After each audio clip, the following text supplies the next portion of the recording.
देखिए, ये जो कोरोना वायरस का दूसरा दौर है ये काफ़ी तेज़ी से बढ़ रहा है। हिमाचल प्रदेश में लोग बाहर के प्रदेशों से आते जाते हैं, बहुत सारे लोग जो हैं काम भी करते हैं, पंजाब में और हिमाचल में रहते हैं वो, और सारे देश में भी ये बढ़ रहा था। इसलिए हमारे जो राष्ट्रीय अध्यक्ष हैं श्री जगत प्रकाश नड्डा जी, उन्होंने सेवा ही संगठन भाग 2, पहले भाग में भी किया था, इसमें भी जो है वो सारे कार्यकर्ताओं को इस काम के लिए मोबिलाइज करने के लिए जो है आदेश किए थे, जिसके कारण जो है वो प्रदेश स्तर की जो है वो हमारी कार्यकारिणी की बैठक हुई, जिसमें पदाधिकारी, जिलाध्यक्ष, मंडल अध्यक्ष तक जो है लोग उपस्थित थे। वर्चुअल बैठक हुई और उसके बाद ज़िला की जितने हमारी जो हैं वो एग्जेक्टिव हैं उन सबकी बैठकें जो है वर्चुअल बैठकें हुई हैं, और निचले स्तर पर मंडल स्तर तक जो है वो वर्चुअल बैठकें हुई हैं, जिसमें सभी जो है वो वार्डों के अध्यक्ष, हमारे ग्राम केंद्रों के अध्यक्ष इत्यादि लेवल तक जो है बैठकें हुई हैं। इसके बाद जो है वो एक बैठक माननीय मुख्यमंत्री जी ने और प्रदेश अध्यक्ष जी ने जो है वो प्रदेश के जो 2017 के सभी कैंडिडेट्स थे विधानसभा में और सांसद और हमारे पार्लियामेंट्री के प्रभारी, इनकी बैठक जो है वो की थी 2-3 दिन पहले। लेकिन फिर एक जो है वो, क्योंकि विधायक चुने हुए प्रतिनिधि हैं, सरकार और संगठन दोनों के दृष्टि से जो है वो बैठक हो और वो एक्चुअल बैठक हो, इस दृष्टि से कल भारतीय जनता पार्टी की विधायक दल की बैठक बुलाई गई थी, जिसमें विधायक दल के नेता आदरणीय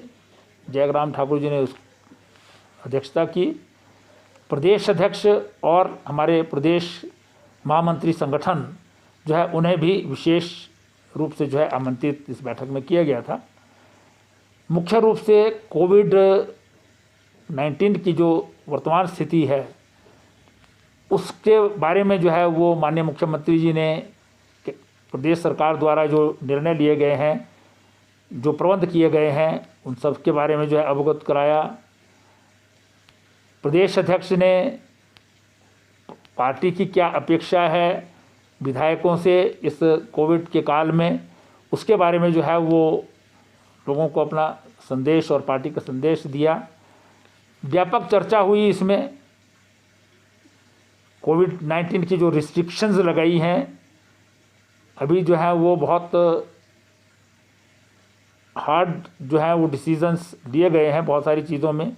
सोशल गैदरिंग जो कभी भी 50 से कम नहीं हुई थी, इस बार जो है वो सीधा जो है वो 20 के ऊपर जो है उसे ला दिया गया है। सभी एसडीएम्स को और डीसीज को और साथ ही पीआरआईज जो हमारी पंचायती राज संस्थाएं हैं और नगर निकाय की संस्थाएं, उनके जो काउंसलर तक हैं, उन सबको भी ये निर्देश दिए गए हैं कि इसका जो है वो कड़ाई से पालन करवाएं। अगर कहीं नहीं पढ़ते हैं तो आप भी एफआईआर दर्ज करा सकते हैं। तो इसके अलावा स्कूल, कॉलेजेस इत्यादि जो हैं बंद रहेंगे अगले 10 मई तक, फिलहाल आदेश किए हैं। इसके अतिरिक्त कुछ ज़िलों में नाइट कर्फ्यू लगाया गया है और अगर आवश्यकता पड़ी तो बाकी ज़िलों में हो सकता है। और एक और जो है वो हम सोच रहे हैं कि 5 डे वीक है, जो बिजनेस के लिए भी है और आपके जो है वो ऑफिस के लिए भी हैं। कर्मचारी जो है वो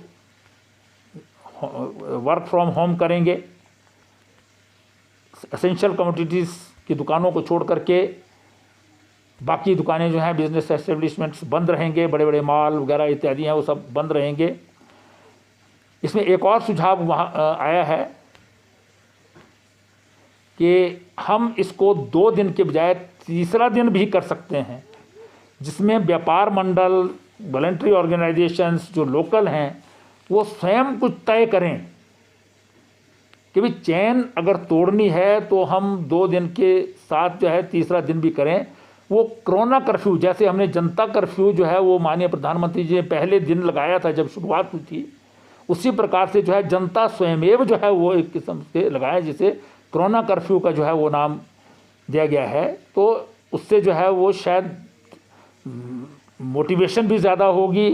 पब्लिक पार्टिसिपेशन भी उसमें ज़्यादा होगी और जागरूकता भी ज़्यादा होगी। तो इस पर भी जो है वो विचार भविष्य के लिए किया जा सकता है। शॉर्ट ऑफ लॉकडाउन जो भी संभव है वो सब लगा दिए हैं, और इसमें एक सुझाव ये भी आया है कि धारा 144 लगा दी जाए जो ज़्यादा इफ़ेक्टिव हो सकती है, क्योंकि उसमें सीधा सीधा जो है वो कानून होगा कि वो 5 आदमियों से ज़्यादा जो है कोई इकट्ठा ना हो। तो शहरों में ये इम्प्लीमेंट हो सकता है, गाँव में कई बार जो है शायद संभव ना हो,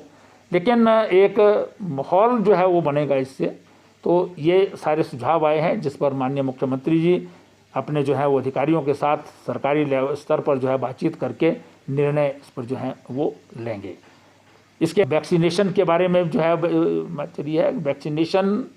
जो है वो अधिक से अधिक हो। जो 45 साल से ऊपर की आयु के लोग हैं जो वैक्सीनेशन अभी तक कर रहे हैं वो मैक्सिमम वैक्सीनेशन सेंटर्स पर पहुँचें,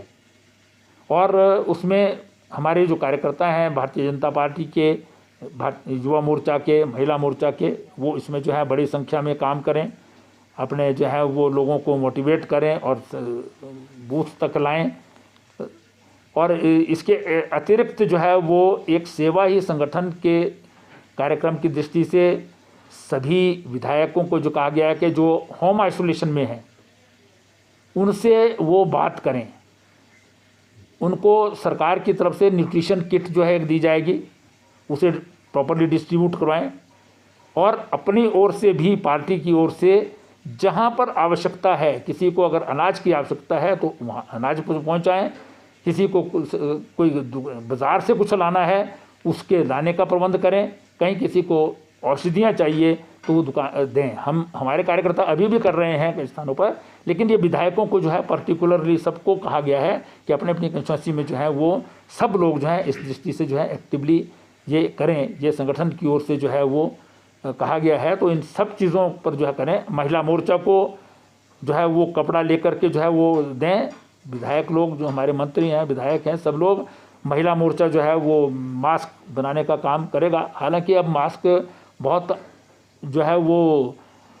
ऐसा नहीं रह गया जैसे पिछले साल तक लोगों के पास थे नहीं, इसलिए मास्क बनाने का काम हो गया, लेकिन फिर भी बहुत सारे लोगों को आवश्यकता रहती है जो नहीं खरीद सकते हैं, तो चाहे वो खरीद करके दें या मास्क बना करके दें, महिला मोर्चा उस काम में लगे। और हमारे जो युवा मोर्चा के लोग हैं वो वैक्सीनेशन के लिए लोगों को लेकर के आएँ, बुजुर्गों को लेकर के आएँ, उनकी वैक्सीनेशन कराएं, उनको प्रॉपरली घर में छोड़ें। फिर सरकार के तौर से जो है वो हॉस्पिटल्स में बेड कैपेसिटी बढ़ाई जाए, ऑक्सीजन के लिए जो है वो प्रॉपर जो है वो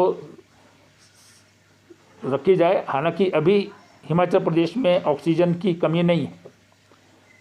लेकिन संभावनाएं जो है वो कुछ भी हो सकती हैं, इसलिए उसका भी जो है ध्यान रखा जाए। लेकिन हॉस्पिटल्स में जो है वो बेड्स बढ़ाए जाएं, कोशिश की जाए कि अधिक से अधिक लोग होम आइसोलेशन में रहें जिनको कम माइल्ड जो है सिम्टम्स हैं, लेकिन जो सीवियर केसेस हैं उनको जो है वो हॉस्पिटल में, वहाँ पर भी जो है वो उनकी किस प्रकार जो है वो कोई देख रेख करें ताकि जो है वो कोई साइकोलॉजिकल जो है इफ़ेक्ट ना हो। तो इस दृष्टि से ये सारी चर्चा जो है उसमें हुई है। विशेष रूप से पार्टी ने एमएलएस जो हैं वो इस सेवा के काम में इन्वॉल्व हों एक्टिवली, उसके लिए जो है वो निर्देश दिए गए हैं।